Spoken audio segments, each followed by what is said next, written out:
बिस्मिल्लाहिर्रहमानिर्रहीम। अस्सलाम वालेकुम। क्या हाल मेरी यूट्यूब फैमिली, कैसी उम्मीद करती हूँ कि आप सब ठीक होंगे, अल्लाह का फजल व करम से होंगे, जहाँ भी होंगे खुश होंगे। अल्लाह सबको अपने हिफ्ज़ व अमान में रखे। और इसी छोटी सी दुआ के साथ हम आज का व्लॉग शुरू करने जा रहे थे। चलो हम आपके साथ शेयर करते हैं। तो क्या बनाने जा रहे हैं और क्या पकाया हमने? आज हमने पकाई है दाल और चावल। इधर हमने चावल बना लिए हैं। ये है हमारी आज की अफ्तारी, दाल चावल।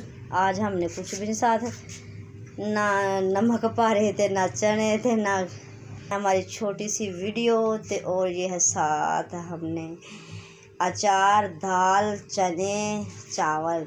तो आज जिस जिस प्यारे बहन भाई ने हमारे साथ अफ्तारी करनी है तो आज अफ्तारी करिए। तो करते हैं हम इसी वीडियो के साथ। अल्लाह हाफ़िज़। क्योंकि हमने जल्दी जल्दी में आज कुछ नज़र नहीं आ रहा, मैंने दाल चावल ही बना लिए। क्योंकि वकास के पापा घर पे नहीं थे, वो मेरा साथ देते थे। तो आज वो घर पे नहीं थे तो मुझे पता ही नहीं चला मैंने क्या बनाना है क्या नहीं बनाना। आज जो मुझे मिला तो मैंने बना लिया। तो आज कर लिया अफ्तारी। तो करते हैं। अल्लाह हाफ़िज़।